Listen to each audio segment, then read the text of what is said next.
कैसे स्टार्ट। देखो रिवाइज करते हैं। एलसीआर सर्किट हमने सबने पढ़ लिया था सर। अगर इम्पीडेंस से स्टार्ट करता हूं, कैसा बनता था उसका डायग्राम? अगर आपसे मैं पूछूं तो चलो जेड की वैल्यू क्या होती थी? Under root r square plus r square omega l minus 1 upon omega c whole square. Right. अगर एक्स बड़ा हो जाएगा तो एक्सएल माइनस एक्ससी की जगह क्या लिख दोगे? एक्ससी माइनस xc whole square. ऐसा ही वी का भी लिख सकते थे। वी का फॉर्मूला क्या हो जाएगा sir? Under root of V R का square plus vl minus vc square. ये फॉर्मूला वी के लिए कब वैलिड है? जब आरएमएस वैल्यू की बात हो या पीक वैल्यू की बात हो, या तो आरएमएस की बात हो या किसकी बात हो? पीक की बात हो, वैल्यू मैक्सिमम वैल्यू की बात। और सब वैसे डायग्राम बनाना भी तो जानते हैं सर? हाँ जानते हैं सर। यहाँ पर क्या होता है सर? आर। यहाँ क्या होता है सर? l XL minus. यहाँ क्या हो जाएगा सर? जेड। और वी की फॉर्म में भी ये डायग्राम बनाना जानते हैं? हाँ सर जानते हैं सर। यहाँ क्या हो जाएगा sir? V R vl minus vc और यहाँ पर वी नेट। ये अगेन ये डायग्राम भी या तो पीक वोल्टेज के लिए बनाना या आरएमएस के लिए बनाना। राइट। यहाँ तक किसी को कोई डाउट था? No sir. और पावर फैक्टर हमने यहीं से डिसाइड भी कर लिया था। पावर फैक्टर ये 5 होता था सर। और पावर फैक्टर को कैसे लिखते थे sir? r upon z cos r upon z cos phi that is equal to r upon z. अब इसी के अंदर जब हम बात करते थे सर, अभी तो अगर मैं बात करूं वोल्टेज की, वैसे तो क्या होता है? V is equal to I R, यानी V is equal to I, लेकिन यहाँ पर R की जगह क्या लिखोगे? z. तो यहाँ से I भी क्या हो जाएगा? V अपॉन अगेन या तो आई वी आर, तो ये तो सबके लिए हो जाएगा V अपॉन जेड। अगर मैं P की RMS की बात कर रहा हूँ तो भी, और वही तो नॉर्मल के लिए भी है। बट अब अगर क्या हो जाए कंडीशन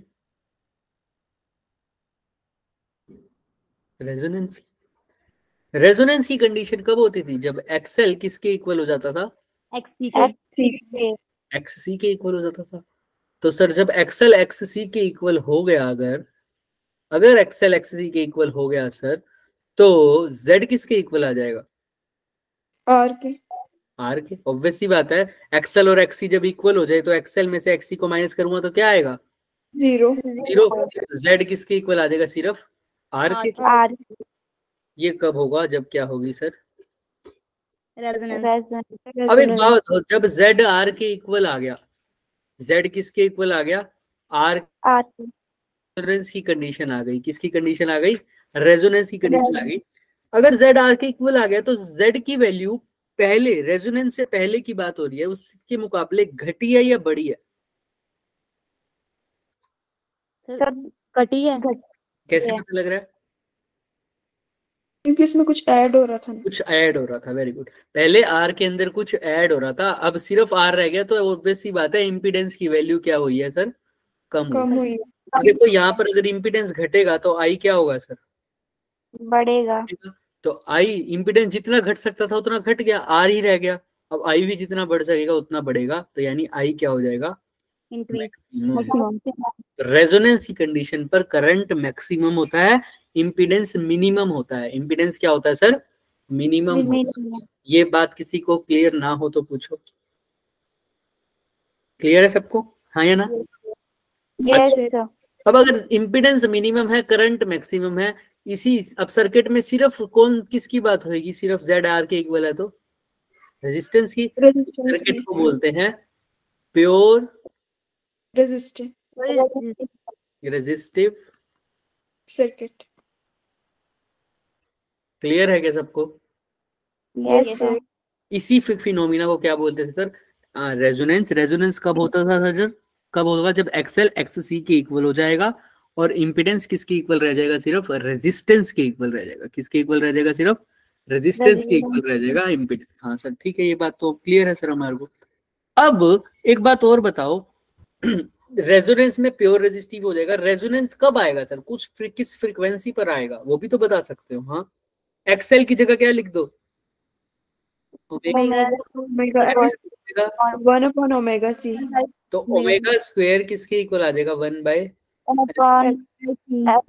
तो ओमेगा किसके इक्वल आ जाएगा? 1 by root L C. L C. तो ये किसका फॉर्मूला आ गया सर? रेजोनेंट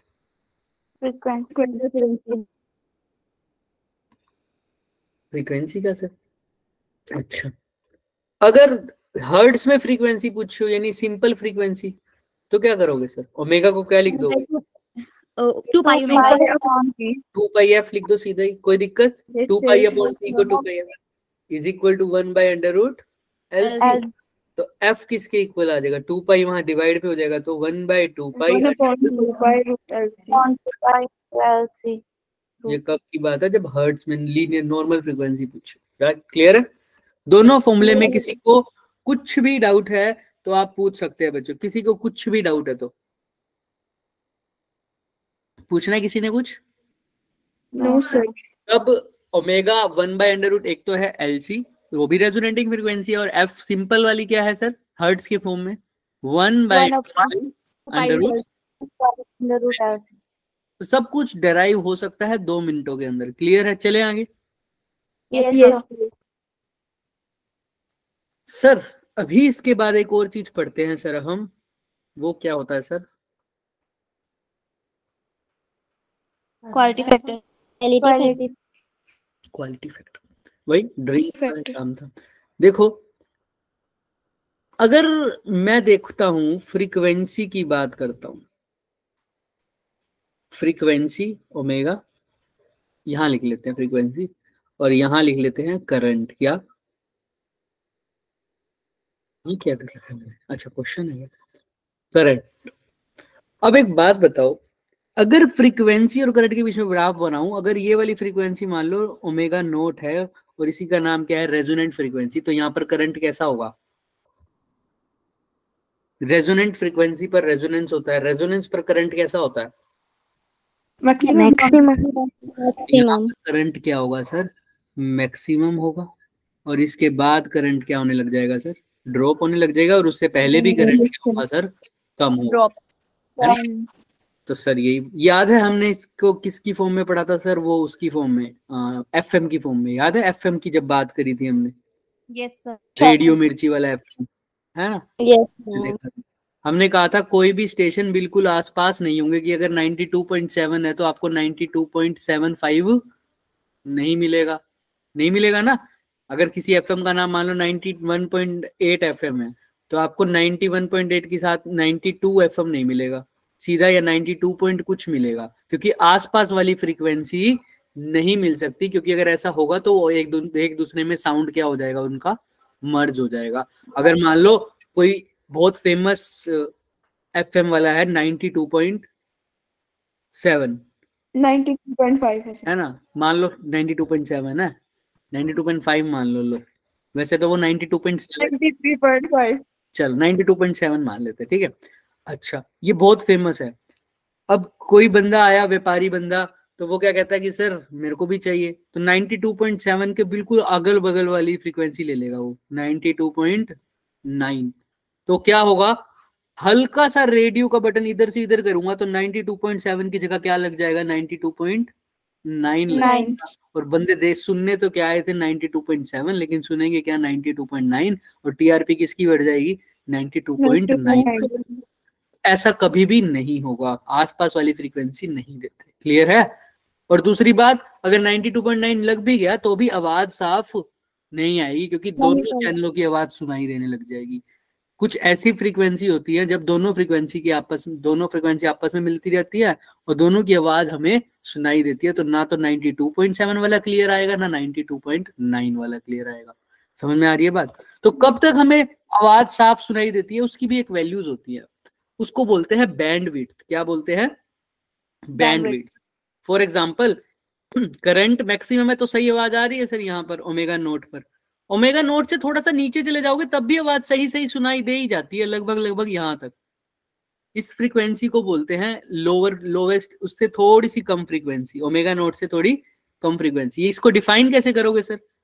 थोड़ी सी पीछे जाओगे तब यहां तक आवाज सही सही आ जाएगी, ऐसी थोड़ी सी आगे जाओगे तो यहां तक आवाज थोड़ी थोड़ी सही सही आ जाएगी, बोला जाएगा कि हाँ चैनल मेरे को साफ सुनाई दे रहा है। लेकिन ये दो पॉइंट्स हैं, इनका नाम क्या है सर? यहां से लेकर इसी पॉइंट तक, यहां से लेकर यहां तक अगर तुम अपनी फ्रीक्वेंसी को वेरी भी करते हो तो भी करंट में सही सही आवाज तुमको आ जाती है, मतलब करंट की वैल्यू अच्छी खासी मिल जाती है। समझ में आ रहा है क्या? करंट की वैल्यू कब तक अच्छी खासी मिल जाएगी तुम्हें? इस फ्रीक्वेंसी से लेकर इस फ्रीक्वेंसी, इसको बोल दो लोअर फ्रीक्वेंसी और इसको क्या बोल दो? Higher frequency. WH तक तुम फ्रीक्वेंसी को इधर उधर कर भी दोगे ना तब भी तुम्हें आवाज सही सुना ही देगी। क्लियर है सबको? तो ये, लेकिन जब मैक्सिमम अच्छे से बिल्कुल सुनाई देगी या मैक्सिमम करंट कब होगा? वो होगा ओमेगा नोट पर सिर्फ। समझ में आ रहा है? तो ओमेगा एल और ओमेगा एच पर करंट कम होगा या ज्यादा होगा? पहले तो ये बताओ। ओमेगा नोट के मुकाबले ओमेगा एल और ओमेगा एच पर करंट ज्यादा होगा या कम होगा? कम होगा। वो कितना कम होगा वो हमने पहले से डिसाइड करके कैलकुलेट करके बताया हुआ। वो कितनी एक फ्रीक्वेंसी होती है, दोनों पर सेम ही होगा। और कितना होगा? आई नोट बाई रूट 2, इतना। तो इस रेंज तक आपको सही सही सुनाई देता है, इसी को बोलते हैं बैंड विड्थ। क्या बोलते हैं? बैंड। क्लियर है? और इसको निकालेंगे कैसे सर इस रेंज को? हायर में से लोअर को माइनस करोगे तभी तो ये पोर्शन आएगा, हाँ या ना? Yes sir. तो इसमें से मांग, इसी को बोलते हैं बैंडविड्थ। को कैसे बोलोगे आप? Omega H minus omega L.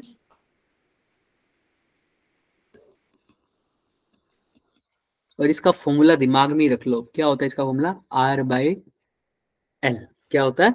Are by L. समझ में आ रहा है? ये हमने पहले भी करवाया हुआ है बैंडविड्थ का, आप दिमाग में भी रख लो। इसी को बोलते हैं डेल्टा ओमेगा। जो डिफरेंस हो रहा है तो उसी को क्या बोलता हूँ? Delta omega. और यही किसके इक्वल है? R by L. आर क्या है बच्चे? रेजिस्टेंस। और एल क्या है? इंडक्टेंस। ठीक है, सेल्फ इंडक्टेंस। क्लियर है सबको यहाँ तक? Yes sir. किसी को कोई डाउट? नो। चलें आगे। Yes sir. Omega H minus omega L आ रहा है बच्चे, जिसको भी दिक्कत हो तो पूछ लेना। Omega H minus omega L आ रहा है आर बाय एल। तो सर ये तो हो गई बैंडविड्थ, ठीक है सर। लेकिन क्वालिटी फैक्टर तो आपने नहीं बताया ना, क्या होता है सर? क्वालिटी फैक्टर मतलब ये जो पीक है ये कितनी अच्छे से दिख रही है, कितनी शार्प है, ये पीक कितनी शार्प है, इसी को बोलते हैं sharpness of quality factor, resonance. Sharpness of resonance मतलब सर, एक सेकंड रुको, मैं एक पेज छोटा सा ऐड कर लूं।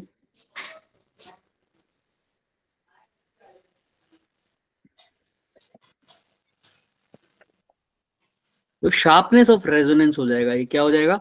शार्पनेस ऑफ, साथ साथ बोलना मेरे, क्या बोल रहा हूं मैं? Sharpness of resonance. तो शार्पनेस ऑफ रेजोनेंस मतलब सर वो पीक कितनी ऊंची है, वो पीक कितनी हाई है, कितनी हाई, ऊंची भी नहीं बोलूंगा, कितनी अच्छे से दिख रही है, जैसे तुम खुद ही बताओगे मेरे को। देखो एक तो सर ये पीक है,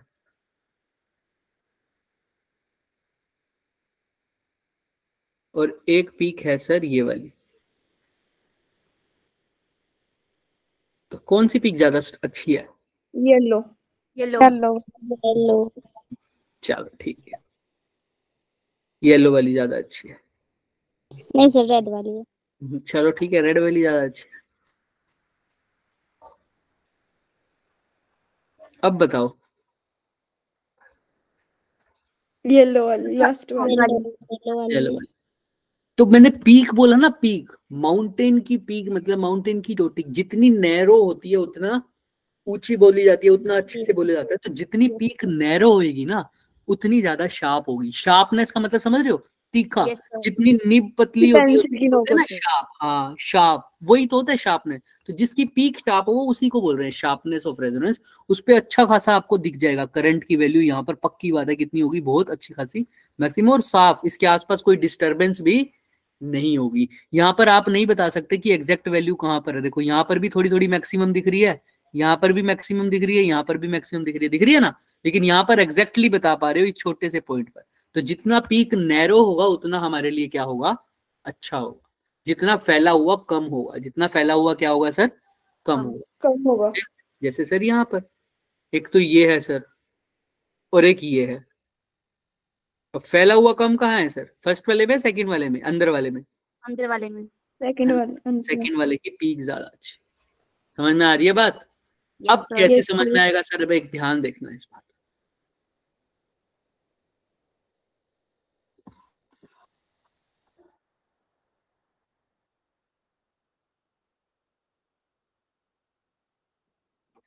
एक ये पीक है, ठीक है, और एक ये पीक है। तो बताओ मेरे को इसके अंदर पीक किसकी अच्छी है, ए की या बी की? बी की। बी की। अब बी की पीक अच्छी है तो मेरे को बताओ बैंडविड्थ किसकी ज्यादा है, रेंज? ये बी हो गया, इसकी लोवेस्ट फ्रीक्वेंसी कुछ यहाँ आएगी, उस पर करंट की वैल्यू कितनी होगी, आई नॉट बाय √2। यहाँ पर इस पर कितनी होगी, आई नॉट बाय √2। तो इसकी ये लोवेस्ट हो जाएगी और इसकी अपोजिट वाली फ्रीक्वेंसी क्या हो जाएगी, हाईएस्ट। हाईएस्ट। यहाँ पर इसकी क्या हो जाएगी सर, हाईएस्ट, और इसकी क्या हो जाएगी, लोएस्ट। लोवेस्ट हो जाएगी। तो मेरे को बताओ बैंडविड्थ किसकी ज्यादा है, किसमें ज्यादा गैप है, ए में या बी में? ए में। इसकी बैंडविड्थ क्या है सर, ज्यादा ज्यादा है। इसकी बैंडविड्थ क्या है सर, कम कम है सर। अगर और शार्पनेस किसकी ज्यादा है, बी वाली की। बी वाले की शार्पनेस ज्यादा है, इसकी शार्पनेस कम। तो यहाँ से साफ साफ पता लग रहा है मेरे को, जितनी ज्यादा बैंडविड्थ उतना ज्यादा शार्पनेस क्या होगा, कम या ज्यादा? सर कम। उतना शार्पनेस क्या होगा, कम होगा। तो मेरे को पता चल गया बैंडविड्थ और शार्पनेस एक दूसरे के इनवर्सली प्रोपोर्शनल है, यानी क्वालिटी फैक्टर जितनी शार्पनेस उतनी ज्यादा और बैंडविड्थ उतनी कम होनी चाहिए, है ना। एक तो चैनल ऐसा होते हैं जो तुम्हें बहुत सारी फ्री डिश प्रोवाइड कर देते हैं, है ना, लेकिन चैनल बहुत सारे हैं लेकिन साफ कोई भी नहीं है। एक ऐसा होता है चैनल कम देंगे लेकिन क्वालिटी एचडी देंगे, है ना। वही बात हो गई सर इसमें, सेम टू सेम। तो क्वालिटी फैक्टर का फॉर्मूला क्या हो गया, आप दिमाग में रखना, रेजोनेंट फ्रीक्वेंसी अपॉन बैंडविड्थ। पता भी लग रहा है ना बैंडविड्थ कैसे है सर, इनवर्सली प्रोपोर्शनल है। रेजोनेंट फ्रीक्वेंसी का फॉर्मूला आपको पता है, ओमेगा नोट। इसको क्या लिखते हो, बैंडविड्थ को डेल्टा। क्वालिटी फैक्टर का फॉर्मूला क्या आ गया सर, ओमेगा नोट को क्या लिखा था, 1/√LC। ओमेगा डेल्टा ओमेगा को क्या लिखा था, R/L। L डिवाइड में था तो ऊपर आ जाएगा। तो L को क्या लिख सकते हो, √L multiply by divided by √LC multiply by R। √L से √L कट गया, यस सर। 1/R बाहर ले लो, अंदर क्या बच गया, √L/R। तो यही किसका फॉर्मूला हो गया, क्वालिटी फैक्टर। क्लियर है क्या सबको? तो मैं फटाफट एक बार कंटिन्यू करता हूं। देखो रेजोनेंट फ्रीक्वेंसी का फॉर्मूला क्या है, 1/√LC। डेल्टा ओमेगा का फॉर्मूला क्या है, R/L, यही बैंडविड्थ है। और जो अभी लास्ट में क्या पूछा, क्वालिटी फैक्टर का फॉर्मूला क्या है, 1/R√L। किसी को कोई डाउट? चल जाएगा, काम हो जाएगा हमारा। चलिए फिर तो बस अब क्वेश्चन करते हैं, बस आंसर, काम खत्म हमारा। पहला ही क्वेश्चन तुम अपने आप देख के ही बता सकते हो फटाफट आंसर क्या है, क्वालिटी फैक्टर।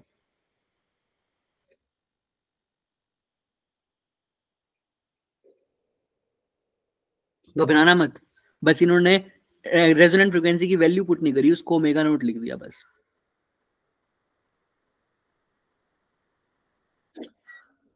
बताओ क्वालिटी फैक्टर का फॉर्मूला अभी पढ़ के हटे हैं हम, एग्जैक्ट फॉर्मूला नहीं, जो फॉर्मूला हमने वर्ड्स की फॉर्म में लिखा उससे पता चल जाएगा क्या होता है क्वालिटी फैक्टर। 1/R√L। तो ठीक है, अब इसमें तो कंफ्यूज हो जाओगे। हाँ, रेजोनेंट फ्रीक्वेंसी अपॉन बैंडविड्थ। इसका ए होगा ओमेगा नॉट L/R। करके देख लो भाई, हमें भी नहीं पता। रेजोनेंट फ्रीक्वेंसी क्या होती है sir, omega naught upon bandwidth क्या होती है, R/L। तो ओमेगा नोट L ऊपर चला जाएगा, डिवाइड बाय क्या है, R। तो क्वालिटी फैक्टर क्या हो जाएगा, ओमेगा नॉट एल बाय, जो आप बोल रहे थे वो सही था। क्लियर है? Yes sir. देख लो, सिंपल फॉर्मूला तो पता ही था सर। क्या था sir? Resonant frequency upon bandwidth. Bandwidth. इसने बस रेजोनेंट फ्रीक्वेंसी की वैल्यू पुट नहीं करी, उसको क्या लिख दिया बस, ओमेगा नॉट। बस वैल्यू पुट नहीं करी। क्लियर है यहाँ तक सबको? Yes sir. किसी को कोई डाउट? देख लो, कुछ भी था क्या इस क्वेश्चन में, बताओ। No sir. चलो फिर अब ये क्वेश्चन है, अच्छा चलो कर ही दो, हो जाएगा ये भी क्वेश्चन, ट्राई करो। क्या पूछा है इसके अंदर sir? Sinusoidal voltage off peak value, voltage की पीक वैल्यू दे रखी है, उसका मतलब क्या बोलते हैं सर उसको? वी V0 283 वोल्ट दे रखा है सर। एंगुलर फ्रीक्वेंसी यानी ओमेगा दे रखी है 320 320 और आर कितना दे रखा है? 5 ओम।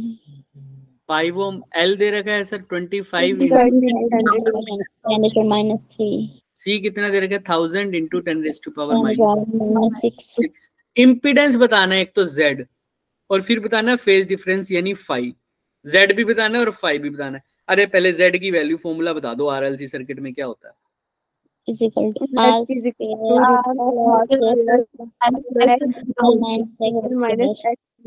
तो बताओ R की जगह क्या लिखोगे? 5 का स्क्वायर बोले तो XL माइनस XC को करोगे तो, अब XL तो नहीं पता, कैसे निकालोगे XL? तो सर 1/ओमेगा होता है। फटाफट XL निकाल। ओमेगा कितना है? 320। L कितना है? 75। फिर XC निकालोगे 1/ओमेगा यानी 1/320 करोगे क्या? फटाफट XC की वैल्यू बताओ और XL की वैल्यू बताओ मेरे को फटाफट। चुपचाप मत बैठना भाई, बताओ मेरे को XL और XC की वैल्यू कितनी होगी?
बता रहा है कोई XL और XC?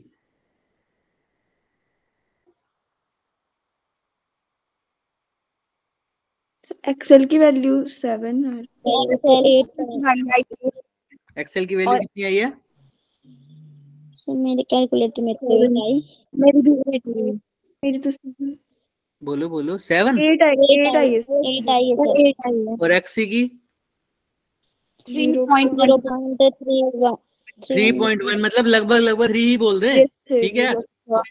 XL हो गया 8, XC हो गया 3, तो माइनस करके क्या आएगा? 5। तो 5 का स्क्वायर 25, यानी ये क्या हो जाएगा? √50। और √50 लगभग किसके इक्वल होता है?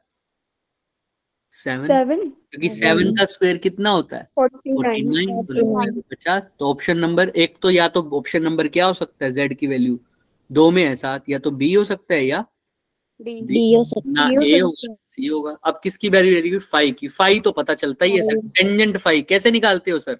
पहले तो इक्वेशन में वो XL माइनस XC अपॉन बताओ टेंजेंट फाई कैसे निकालोगे? परपेंडिकुलर कितना है? XL minus XC divided by R कितना है? XL माइनस XC अभी बताया था आपने, 5 आया था माइनस करके। और R 5 है, R भी 5 है। सर तो बी tangent ऑप्शन phi- आएगा इसका, बी ऑप्शन phi कितना आएगा? 45 क्योंकि टेंजेंट फाइव 1 कब होता है? फाइव जब 45 होता है। तो ऑप्शन नंबर क्या आ रहा है? साफ साफ बी। बी।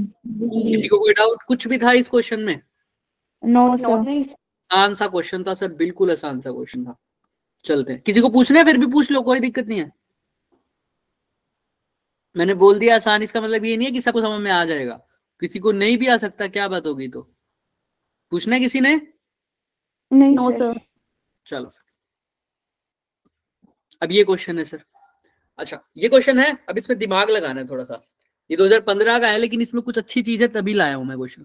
एलसीआर सर्किट है, शो कर रहा है सर, क्या बोल रहा है कि बताओ करंट जो है सर वो लीड कर रहा है किससे? वोल्टेज से। क्या कर रहा है sir? Current is leading the voltage sir, current is leading the voltage, यानी करंट आगे है, लीड कर रहा है किससे? वोल्टेज से। मैं कहा ओके। एक एडिशनल कैपेसिटर, पहले तो ये सर्किट है, इसी सर्किट में करंट क्या कर रहा है सर? लीड कर रहा है वोल्टेज। देखा ठीक है भाई तुम्हारी बात, कोई दिक्कत नहीं है। तो वो कह रहा है अभी इसी सर्किट में एक क्या लगा दूं? कैपेसिटर और लगा दूं। हो सकता है वो किस में लगाया हो? पैरेलल। पैरेलल हो सकता है क्या लगाया हो? सीरीज में। सीरीज में, हमें नहीं पता। लेकिन अगर लगा दिया उसके बाद जो पावर फैक्टर है वो क्या हो जाता है? 1 हो जाता है। यूनिटी, यानी 1 हो जाता है लगाने के बाद। पहले तो एक कैपेसिटर लगा ही हुआ था, उसका मुझे नहीं पता, लेकिन लगाने के बाद पावर फैक्टर कितना हो जाता है? 1। हमने कहा ठीक है। वैसे पावर फैक्टर अगर नहीं भी लगाया होता कुछ तो कितना होता है formula? R by Z. Z. R की जगह, आर जेड की जगह क्या लिख सकते थे? Under root of R square. हमने कहा ठीक है, यही लिखते थे ना। हाँ अब कह रहा है पावर फैक्टर तो चेंज हो जाएगा, 1 के इक्वल आ जाएगा, लेकिन अब क्या कर रहे हो सर? आर तो वैसे का वैसा ही है, under root of R square plus XL को जो क्या लिख सकते हो वैसे?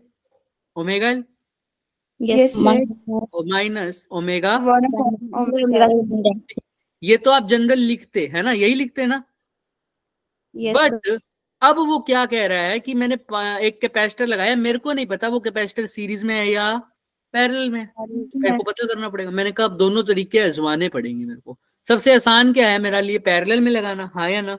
कैलकुलेशन आसान उसमें होती है क्योंकि पैरेलल में कैपेसिटर सीधा ही क्या हो जाते हैं? डायरेक्ट ऐड होता है। ऐड हो जाते हैं। तो मैंने मान लिया एक बार के लिए पैरेलल में कैपेसिटर ऐड हुआ है और सी डैश कैपेसिटेंस का कैपेसिटर को ऐड किया है। तो क्या फर्क पड़ेगा पावर फैक्टर पे? पावर फैक्टर 1 तो हो जाएगा, लेकिन फॉर्मूले पे क्या फर्क पड़ेगा? आर की जगह तो आर है, हाँ या ना? एक्सएल की जगह वही ओमेगा एल, एक्स सी की जगह ओमेगा सी नहीं आएगा, सी के साथ क्या हो जाएगा? C plus C dash. C dash. ये बात किसको समझ नहीं आई वो पूछो, ये बात किसको समझ नहीं आई वो पूछो मेरे से। आ रही है सबको समझ? तो जरूरी है कि पैरेलल में लगाना? नहीं नहीं नहीं नहीं नहीं नहीं, पैरेलल में जरूरी नहीं है। मैं तो चेक कर रहा हूँ कि पैरेलल, क्योंकि मेरे लिए आसान कौन सा है चेक करना? पहले पैरेलल का ना। क्योंकि अगर सीरीज में लगाना होगा तो मेरे को कैसे लगाना पड़ेगा? ओमेगा सी के साथ क्या करूंगा? सी नहीं लिख सकता, सीधा क्या लिखना पड़ेगा? 1 बाई सी, ऊपर मल्टीप्लाई, नीचे ऐड, ये लिखना पड़ेगा। तो इसकी कैलकुलेशन थोड़ी सी क्या हो जाएगी मेरे लिए? ज्यादा हो जाएगी। तो मेरे को क्या करना है? सीरीज में लगाने से अच्छा एक बार पैरेलल में लगा के देख लूं, क्या पता मेरा आंसर पहले ही आ जाए। अगर नहीं आया तो मेरे पास और कोई चॉइस नहीं बढ़ेगी, तो फिर मेरे को किस में भी लगाना पड़ेगा बाद में? सीरीज में भी लगाना पड़ेगा। लेकिन कैलकुलेशन मेरे को पता है, मेरे लिए पैरेलल में आसान होती है, तो एक बार पैरेलल में चेक कर लूं, क्या पता वही आंसर निकल ले। समझ में आ रहा है? सिर्फ इसीलिए, जरूरी नहीं है कि पैरेलल में ही लगेगा। समझ में आ रही है बात सबको? तो ठीक है, तो C प्लस सी डैश कर दिया क्योंकि पैरेलल में आसान था, पहले वही चेक कर लेते हैं। हमने कहा ये अब नया पावर फैक्टर ऐसे ही निकालूंगा क्या? हाँ या ना? ऐसे देख लो, किसी को कोई डाउट? एक्सेल की जगह वही लिखा, सी की जगह बस क्या लिखा है? C प्लस सी डैश, क्योंकि मैंने मान के चला है पैरेलल में कैपेसिटर मैंने लगा दिया है। हाँ या ना? बोलो। यस। अब कोस फाई किसके इक्वल हो जाएगा? 1 के। इसने यही तो बोला है, क्योंकि जब पावर फैक्टर किसके इक्वल हो जाएगा? 1 के, कैपेसिटर को जोड़ने के बाद। जब कैपेसिटर लगाऊंगा तो पावर फैक्टर कितना हो जाएगा? यूनिटी 1। तो कोस फाई की जगह 1 पुट कर दो, तो यहाँ पर आ जाएगा आर अंडर रूट ऑफ बोलो साथ साथ, R square plus omega L omega L minus 1 upon omega C plus D dash. हमने कहा ठीक है, दोनों साइड क्या कर दो, स्क्वायर कर दो। कर दो। तो आर उधर जाके ये चीज वहां पे जाके स्क्वायर है, किसमें हो जाएगी, R square plus omega L minus 1 by omega C plus C dash. Clear है सबको, यही हो जाएगा, आर स्क्वायर से आर स्क्वायर कैंसिल। कैंसिल। तो ये माइनस वाली टर्म उधर जाके क्या हो जाएगी, पॉजिटिव की, तो ओमेगा एल किसके इक्वल आ जाएगा, 1 अपॉन ओमेगा सी प्लस सी है ना, हो जाएगा। सोल्व कर सकते हैं हम आराम से, सी डैश निकाल सकते हैं, कर सकते हो। कैसे करोगे सर, ओमेगा स्क्वायर को उधर ले जाओ, omega square is equal to 1 upon L या तुम ऐसा भी कर सकते हो, सी प्लस सी डैश को कहाँ ले जाओ, उधर ले जाओ, और आसान। डिफरेंट है। उधर नीचे क्या रह जाएगा, 1 by omega omega square L निकालना क्या था, C dash 1 by omega square L minus C. Clear है सबको। अच्छा अब ओमेगा स्क्वायर एल एलसीएम ले लो, तो क्या बच जाएगा, 1 माइनस ओमेगा स्क्वायर सी ओमेगा स्क्वायर एल। देखो कहीं मैच हो रहा है तो देख लेते हैं। सर दे रखा है, कौन सा ऑप्शन है, देखो सी। ऑप्शन देखो बी में भी यही आंसर आ रहा है, सी में भी यही आंसर आ रहा है, लेकिन बी में क्या लिख रखा है, पैरेलल सीरीज, और सी में पैरेलल। हमने क्या लगाया, पैरेलल या सीरीज, ऑप्शन नंबर सी। तो हमारा पैरेलल में ही आंसर आ गया, इसीलिए अब मैं सीरीज की तरफ नहीं जाऊंगा। लेकिन अगर अगर अगर पहले क्या होता, अगर मान लो पैरेलल में आंसर ना आता तो मैं क्या लगाता, सीरीज लगा के देखता, फिर देखता आंसर मैच हो रहा है या नहीं हो रहा। समझ में आ रही है। मैंने पैरेलल क्यों चुना पहले, क्योंकि पैरेलल में कैलकुलेशन करना आसान था, इजी होता है। यही रेजिस्टेंस वाली बातें होती तो मैं पहले किसको चुनता, सीरीज वाले को, क्योंकि रेजिस्टेंस सीरीज में क्या होता है, आसान। क्लियर है, हो जाएगा सबसे क्लियर है, कुछ नहीं किया। पावर फैक्टर बोला था, और उसने कहा था पावर फैक्टर एक और कैपेसिटेंस लगाने के बाद हो जाता है 1। मैंने कहा पहले कैपेसिटेंस तो लगा दो, वो कहता है किसमें हमें नहीं पता, तो हमने पहले लगा के देख लिया पैरेलल में, उसी से हमारा आंसर आ गया सही। तो हमने आगे करने की जरूरत नहीं समझी। चले आगे, आसान, चले आगे, चलो। तो यही आंसर आ गया, देखो सी डैश। अब ये क्वेश्चन, अब आसान देखो, आसान 2020 के बाद आसान करो। एसी सर्किट दे रखा है जिसका रेजिस्टेंस है कितना, 100 ओम। सी कितना है 2, और एल कितना है 80 मिली हेनरी। क्वालिटी फैक्टर निकालना है, बहुत आसान, मैं नहीं बताऊंगा कैसे निकालोगे, बता दो फटाफट। क्वालिटी फैक्टर का formula 1 upon r root l upon c। 1 upon r under root l by c। 1 upon r की जगह क्या लिखोगे 100, l की जगह क्या लिखोगे 80 इंटू 10 की पावर माइनस 3, और c की जगह 2 into 10 raised to power minus 6। Clear है सबको, सोल्व करो फटाफट, क्या आंसर आएगा फटाफट करो, बहुत आसान है सोल्व करना। तो ये इसमें किसी को देर नहीं होनी चाहिए, फटाफट कर देना, ये तो सेकंड का काम है सोल्व करना, सीधा सीधा कट रहा है सब। हाँ सानवी का आ गया, बिल्कुल ठीक। सबका 2 आ रहा है क्या आंसर, यस सर। क्यों, क्योंकि सर ये 2 40 पे जाएगा, अब 1/100 इंटू 40 है, और ये +6 ऊपर चला जाएगा, तो कितना आ जाएगा, यस सर 2 आ रहा है। तो 1/100 इसको क्या लिख दो, 400 गुना 10 की पावर 2। Yes sir. 400 का अंडर रूट क्या हो जाएगा 20, और 10 की पावर 2 का सिर्फ 10। क्या आंसर क्या रहेगा। बहुत आसान क्वेश्चन, और 2020 में आया हुआ है, समझ में आ रहा है। ये तो बहुत आसान था, ये तो होमवर्क वाला क्वेश्चन था।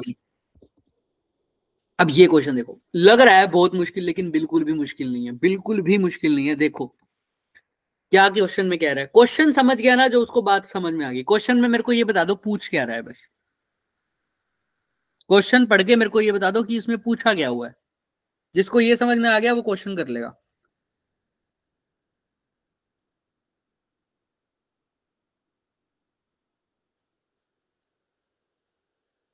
बताओ बताओ क्या पूछा हुआ है? कोई क्वेश्चन नहीं पढ़ पा रहा क्या? पहली लाइन में ही पूछ रखे, क्या पूछ रखे? रिप्रेजेंटेशन ऑफ एंड का भी उसी रिप्रेजेंट कर रही है। हाँ दोबारा बोलो सकीना, क्या बोल रहे हो? ए कर्व, और बी कर ना, हाँ कौन सी स्टेटमेंट है ना वो सही रिप्रेजेंट कर रही है। ए और बी का कर्व किसको रिप्रेजेंट कर रहा है? क्या वो एक्स एल को कर रहा है, या एक्स सी को कर रहा है, या वो आर को कर रहा है, या वो जेड को कर रहा है? समझ में आ रहा है? समझ में आ रही है सबको? यस ये सर।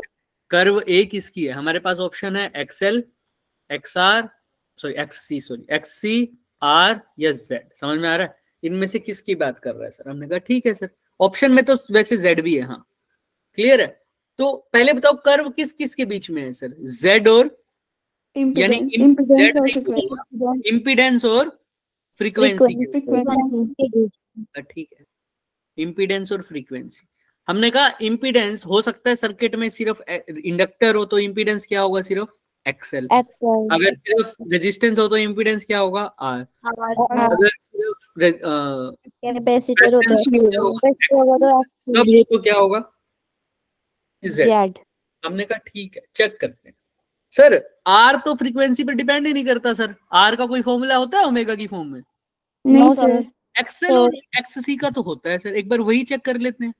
एक्सएल कैसे डिपेंड करता है? एक्सएल किसके इक्वल होता है? एक्सएल होता है डायरेक्टली ओमेगा एल। लेकिन यहाँ पर ओमेगा नहीं है, एफ है, तो ओमेगा को किस में कन्वर्ट कर दो? एफ की फॉर्म में क्या लिख सकता हूँ? 2 पाई म्यू। टू पाई तो देखो साफ साफ पता लग रहा है एक्सएल किसके डायरेक्टली प्रोपोर्शनल आ रहा है? एल के फ्रीक्वेंसी के। एफ। एफ के साथ है ना डायग्राम में, देखो तो यस एफ के क्या है? Directly proportional. डायरेक्टली प्रोपोर्शनल में कैसी लाइन बनती है? बिल्कुल स्ट्रेट लाइन। तो अगर वो बी तो किसकी है? स्ट्रेट लाइन है तो एक्स। एल एक्स सी का भी करो। एक्स सी किसके इक्वल होता है? 1/, 1/ओमेगा 1/ओमेगा को क्या लिख सकता हूँ? 2 पाई। 2 पाई एक्स सी किसके इनवर्सली प्रोपोर्शनल आ रहा है? 1 बाय F के। और जब भी इनवर्सली प्रोपोर्शनल है तो कुछ रेक्टेंगुलर हाइपरबोला ऐसे ही बनता है ना। तो कर्व ए किसकी है? X. X C option number क्या आ जाएगा? सी ए तो एक्स सी की है और बी एक्सएल की है, क्योंकि एक्सएल जो है वो डायरेक्टली प्रोपोर्शनल है और एक्स सी इनवर्सली। कुछ था क्वेश्चन में, और ये शायद 2022 का क्वेश्चन है, नहीं लिखा हुआ है, सॉरी 2023 का ही है। किसका है? 2023 का। 2023 अभी रिसेंट वाले में ये क्वेश्चन आया है। बताओ क्या लेवल होगा इसका? समझ में आ रही है बात? यस। तो पहले उन क्वेश्चंस को पे फोकस करो जो बहुत आसानी से तुम्हारे निकल जाएंगे, फिर ऊपर जाने की जरूरत ही क्या है। हाँ सर्किट के ऊपर क्वेश्चंस आते हैं थोड़े से हिलने ढुलाने वाले। वो क्वेश्चंस कैसे होते हैं सर? जब वो डीसी सर्किट होता है, एलसी और आरसी में डीसी सर्किट होता है, वो हम कल बात करने वाले हैं, तो कल का लेक्चर मिस मत करना। उस पे घुमा फिरा के क्वेश्चन आते हैं, लेकिन इक्वेशन से लर्न हो जाए तो वो भी कोई बड़ी बात नहीं है, नहीं हो जाएगा। ठीक है, तो कल का लेक्चर बहुत इंपॉर्टेंट है। कल वीरवार है ना, शायद थर्सडे है ना कल? हाँ कल दोनों का होगा, B1 और B2, तो दोनों में वही चलेगा। ठीक है, क्लियर सबको? यस। यहाँ यस सर। तो हो गए कर्व ए और कर्व बी। अब ये क्वेश्चन करो, फिर थोड़ी देर में भेज देते हैं। यहां तक करो पहले तो।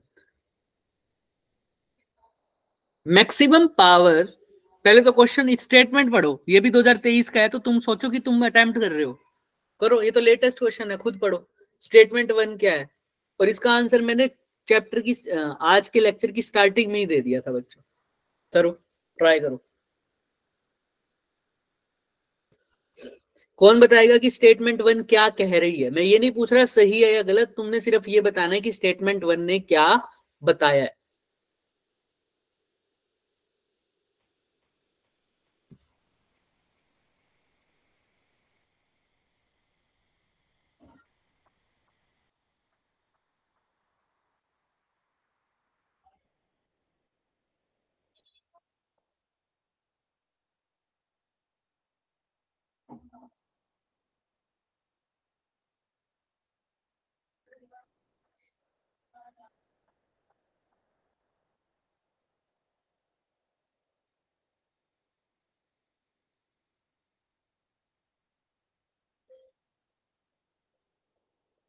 सो स्टेटमेंट 1 जो है वो बता रही है कि जो मैक्सिमम पावर है वो कम हो रही है जब एक सर्किट में इंडक्टर, कैपेसिटर और रेजिस्टेंस कनेक्ट सीरीज में है और एसी सोर्स के साथ, लास्ट और लाइन जब उसमें रेजोनेंस हो रहा है। रेजोनेंस है, यानी एसी सर्किट में जब एलसीआर सर्किट है तो रेजोनेंस की कंडीशन पर पावर कैसी है?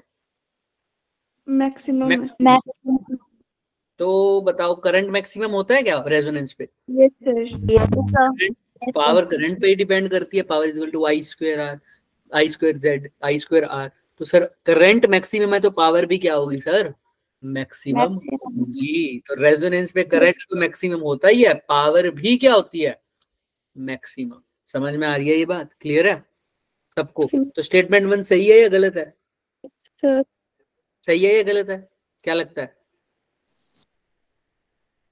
स्टेटमेंट 1 में कह रहे हैं पावर मैक्सिमम होती है जब आरएलसी सर्किट रेजोनेंस की बात हो। तो स्टेटमेंट 1 में भी वही बोल रहे हैं, हमने भी क्या बात बोली है? वही बोली है। बात क्या है? बिल्कुल सही है। स्टेटमेंट 2 की तरफ आ जाओ। रेजोनेंस में पावर क्या होगी सर? रेजोनेंस फ्रीक्वेंसी पर मैक्सिमम होगी सर। क्या होगी सर? मैक्सिमम। स्टेटमेंट 2 क्या कह रहा है? स्टेटमेंट 2 कह रहा है पावर तब मैक्सिमम होगी जब सर्किट कैसा होगा? Pure due two phase difference. Phase difference क्या होगा? 0। एक्सएल और एक्सी का डिफरेंस नहीं होगा, मतलब दोनों इक्वल होंगे, एक्सएल और एक्सी। रेजोनेंस होता है और उस केस में सर्किट कैसा होता है? Purely resistive. फिनोमिना को क्या बोलते हैं? रेजोनेंस। और यहाँ पावर क्या होती है? मैक्सिमम डिसिपेट होती है। तो ऑप्शन 2 में भी तो यही बात बोल रहा है, बस दूसरे तरीके से बोल रहा है कि सर्किट जब प्योर रेजिस्टिव हो जाएगा, एक्सएल एक्सी के इक्वल हो जाएगा, तब पावर क्या हो जाएगी? मैक्सिमम। यानी वही बात बोल रहा है कि जब रेजोनेंस होगी तो पावर क्या होगी सर? मैक्सिमम। स्टेटमेंट 2 कैसी है? सही है गलत? सही है। सही है। सही है। भी सही है, 2 भी सही है। ऑप्शन नंबर क्या आ जाएगा? डी। कुछ भी नहीं था बच्चे क्वेश्चन। पहली क्लास अभी पहले ही याद ही करवाया था ना ये क्वेश्चन कि सर्किट रेजोनेंस में होगा तो कैसा हो जाएगा? Pure resistive. और करंट क्या हो जाएगा? मैक्सिमम। बस करंट की जगह बोल दिया पावर। ठीक है, चले आगे। तो स्टेटमेंट 2 ऑल्सो ट्रू, स्टेटमेंट 1 भी ट्रू। चलो अब ये क्वेश्चन है, ये क्वेश्चन कराएंगे, बस जल्दी जल्दी करो। एलसीआर सर्किट है, ठीक है, उस पे वोल्टेज कनेक्ट किया गया है। एम्पलीट्यूड, एम्पलीट्यूड बोले तो मैक्सिमम वोल्टेज वी नोट की वैल्यू गिवन है कितनी? 50 वोल्ट। एल की गिवन है आपको 0.01 हेनरी। R10 देके छोड़ूंगा। आर की वैल्यू है 10 ओम और सी कितना है? 1 माइक्रोफैरड। 1 माइक्रोफैरड। हाँ या ना? Frequency percent. Yes sir. अब पूछा क्या है, अगर रेजोनेंस फ्रीक्वेंसी की बात होती तो इसने करंट पूछता तो मैं साफ साफ लिख देता, रेजोनेंट फ्रीक्वेंसी पर करंट कितना होता है? I is equal to V by Z। Z V Z की जगह बस क्या लिख दूंगा? रेजोनेंस होता तो R। लेकिन ये तब होता जब फ्रीक्वेंसी क्या होती? रेजोनेंस। तभी तो Z R के इक्वल होता। लेकिन अब Z रेजोनेंट नहीं है, फ्रीक्वेंसी रेजोनेंट फ्रीक्वेंसी से कितना कम है? 60% कम। 60% कम है। यानी कितनी है रेजोनेंट फ्रीक्वेंसी की? 40%। 40% है। यानी अब फ्रीक्वेंसी की वैल्यू, रेजोनेंस फ्रीक्वेंसी निकाल लो, उसका कितना परसेंट निकाल दो? बस 40%। वही तुम्हारी क्या है? फ्रीक्वेंसी है। समझ में आ रही है? कैसे करेंगे सर? छोड़ो, हमको निकालना क्या है? करंट ना। करंट का फॉर्मूला क्या होता है sir? I is equal to Z की वैल्यू क्या होती है? अंडर रूट ऑफ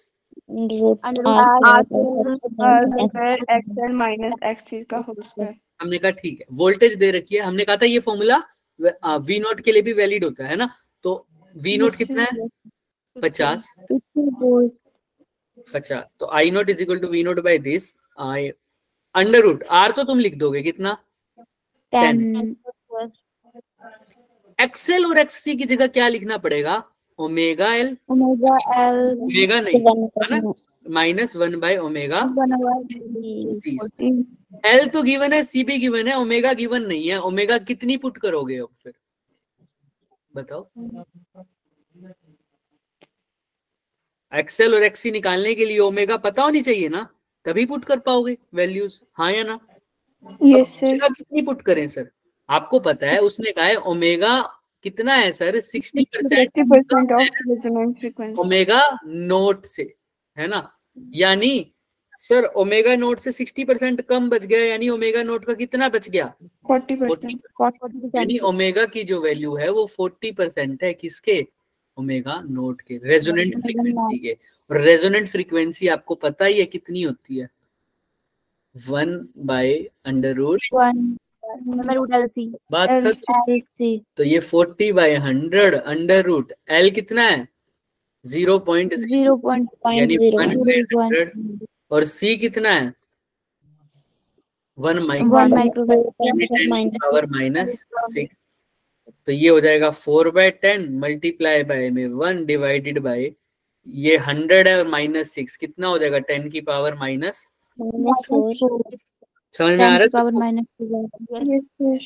देख लो किसी को कोई भी डाउट, 1/100 लिख लिया हमने और ये भी लिख दिया 10 की पावर -4। किसी को कुछ भी पूछना है? अब -4 है तो बाहर जाके कितना हो जाएगा? 1 -2। ऑब्वियस सी बात है, हाँ या नहीं? क्लियर है ना? स्क्वायर रूट था, हो जाएगा ना भाई। 10,000 का स्क्वायर रूट कितना होगा? 100, है ना? 100। वही तो किया बस। तो 4/10 की पावर -1 यानी 0.4 मल्टीप्लाई 10 की पावर 2। क्लियर है सबको, हाँ या ना? ये आ गई किसकी वैल्यू? ओमेगा। यही वैल्यू यहाँ पुट कर देना, आंसर आ नहीं जाएगा क्या आई नोट का? यस बस इसमें कंफ्यूज करने वाली बात थी, ओमेगा नहीं पता था। अब तुम सारी इक्वेशन लिख दी, तुमसे पूछा आई नोट, मैंने आई नोट का फॉर्मूला लगा दिया, लेकिन कहां पर फंस गए? एक्सेल नहीं पता था। तो एक्सेल के लिए ओमेगा चाहिए, एक्ससी के लिए भी ओमेगा चाहिए। ओमेगा क्या पुट करूं? ओमेगा के लिए ये हिंट दे रखा है कि ओमेगा लोअर हो गई है रेजोनेंट फ्रीक्वेंसी से 60% कम। हमने कहा 60% कम का मतलब कितनी रह गई? 40% रह गई ना। तो हमने रेजोनेंट फ्रीक्वेंसी निकाली, उसका कितना परसेंट निकाल दिया? 40% निकाल दिया, वही उसकी वैल्यू हो गई ओमेगा की। क्लियर है सबको? बस क्या याद रखना है सर, जो ओमेगा है वो कितना है सर? 40% है रेजोनेंट फ्रीक्वेंसी यानी ओमेगा नोट का। समझ में आ रहा है? Yes sir. देख लो आप सोल्यूशन में भी, ये देखो यही लिखा हुआ है V/Z। बस ओमेगा की जगह इन्होंने क्या लिख दिया? 0.4 ऑफ ओमेगा नोट, मतलब 40% यानी 40/100 इंटू ओमेगा नोट। और 40% को क्या लिख सकता हूँ? 40/100 को 0.4, बस यही लिख दिया। ओमेगा नोट आपको पता ही है कैसे निकालना है। कैसे निकालना होता है? 1/√, ये हमने बताया ही। आप कर लोगे अब सब? Yes sir. किसी को कोई दिक्कत? नहीं सर। ठीक है, ब्लू कलर को अच्छे से देख लो, फिर मैं तुमसे क्वेश्चन पूछूंगा। सबको क्लियर है? कैलकुलेशन पार्ट भी हिंट दे रहा हूँ, सबको कैलकुलेशन पार्ट क्लियर है ओमेगा का? फिर मैं पूछूंगा।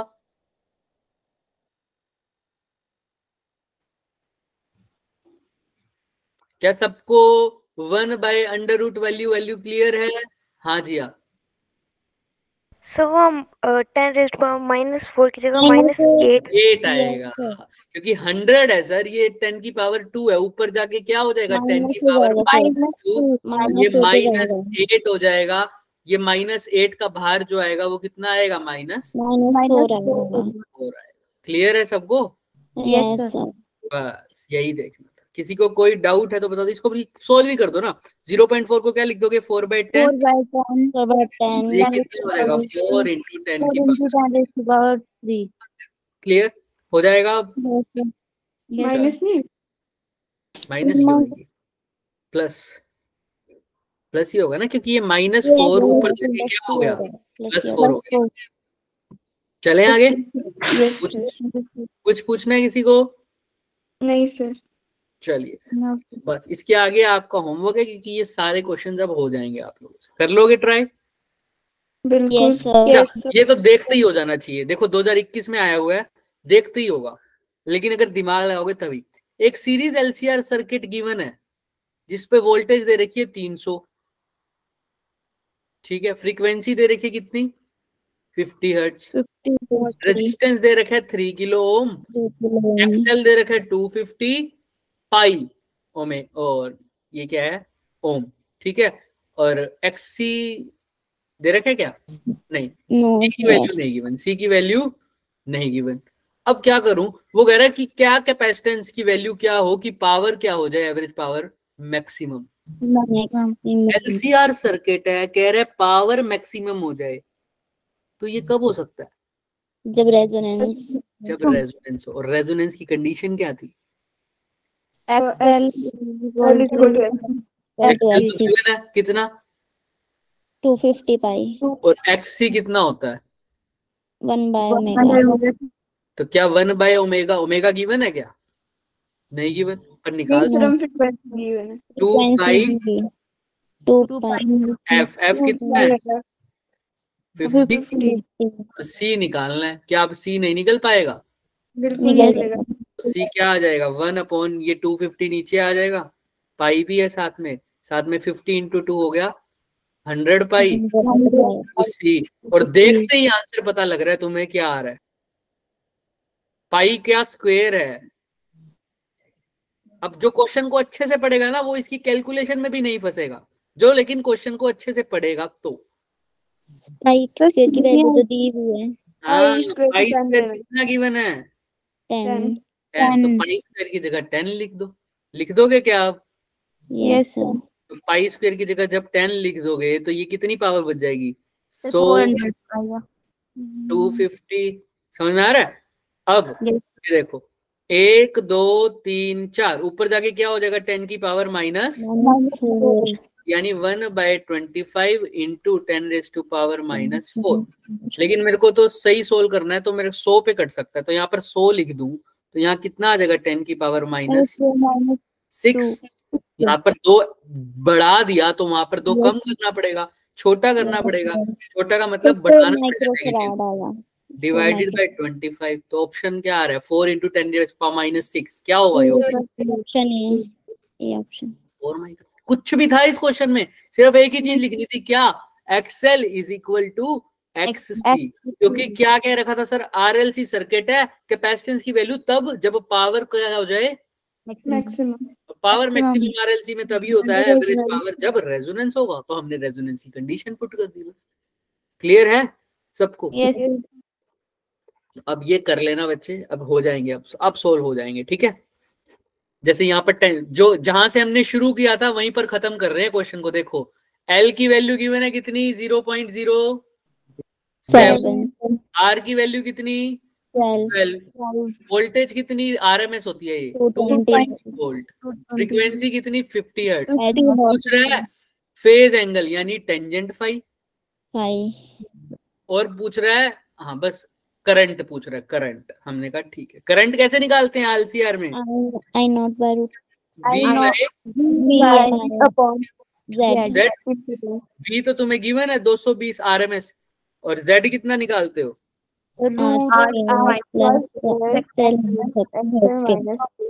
टेंजेंट फाई कैसे निकालोगे sir, XL minus XC upon